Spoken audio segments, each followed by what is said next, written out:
मोनसे दखान गोदान खुलिनो नोंथाङा बुंनो जाबाय मा बुंगोन आङो माने बिराद मोजां मोनदों आब'आ गसाइगावआव मेइन बाजारावनो जे मोनसे आउटलेट खुलिदों नांखागौ बुंनो थाङोबा माने आब'आबो बुंखांखाबाय कि गासिबो बयबो कास्टमार्सफ्रा माने न'आवहायनो नागिरनानै थांजोबो दा बाजाराव खुलिबा जाहैबाय इजि जायो ओमफ्राय बेयावनो फैनानै लांफैनो हागोन आरो बेनो बेखौनो बुंनो सानो कि नोंथांमोनहा एसे सापर्ट खालामबानो जाबाय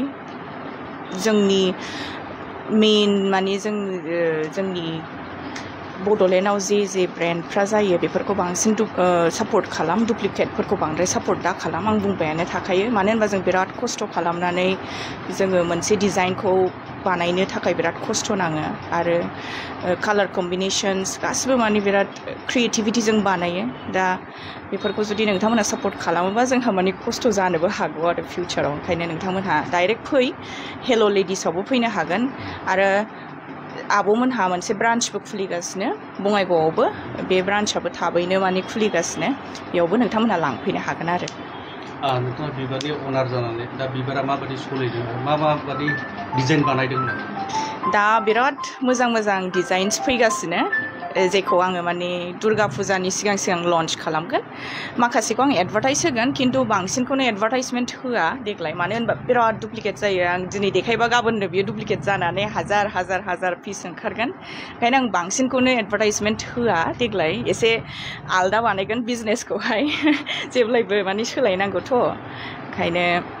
जेब्ला खाथि दुर्गा फुजानि खाथि टाइम सफैगोन होमबा आं नोंथांमोननो एडभार्टाइजमेन्टखौ होनानै होगोन नोंथांमोनहा फैनानै लांफैबानो जाबाय टाउनाव मोनसे दखान गोदानै खुलिबाय कास्टमारफोरखौ मा बुंनो सानो माने सिगां एक्सुवेलि न' सिङावमोन नालाय थ' आउटलेटखौ आं दा बाहेरायाव लाबोबाय दा कास्टमारनि माने सुबिदानि थाखाय गसाइगाव मेइन बाजार टाउन कमिटि बिल्डिङाव फार्स्ट फ्ल'राव डाइरेक्ट मेइन बाजारावनो लकेसनाबो मोजां जागोन दा बयनि थाखायबो न' सिङाव एसे प्रब्लेम जाखायो नालाय आउटलेटा बेयाव लाबोबाय थ' गासिबो स्टकफोरा दा थाखागोन गासिबो जिनिसफोरखौ मोनजोबगोन पाटनि दख'ना इन्दि मुगा आरो पटमिनियाथ' थाखाबाय प्रिमियाम क्वालिटि कटननि गासिबो माने मोनगोन गासिबो हलसेलबो मोनगोन रिटेलबो मोनगोन गासिबो मोनजोबगोन बेयाव आरो माने स्टकफोरा सिगां न' सिङाव नालाय थाखाया जिनिसफोरा न' सिङाव सोर फैगोन सोर फैया बिदिबो खोथाफोर थायो नालाय खिन्थु बेयाव माने अलवेज स्टकफोरा थाखागोन आरो अलवेज एनि टाइम आरो गासिबो जिनिसफोरखौ एभेलेबल जों बानायगोन खालामगोन कास्टमारनि डिमान्डनि हिसाबाव दा नोंथाङा लफायनि अनार जानानै लफायाव मा डिजाइन गोदान ओंखारदों गोदान डिजाइन माने बे मोनसे पइन्ट एक्सुवेलि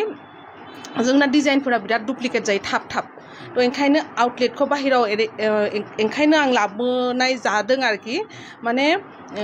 अनलाइनाव हगारोबा जोंहा बिराद थाब डुप्लिकेट जायो जों जुदि गांसे सेट हराव ओंखारोबा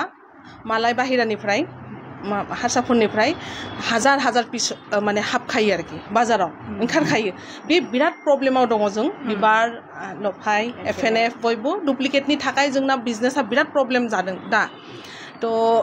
ओंखायनो माने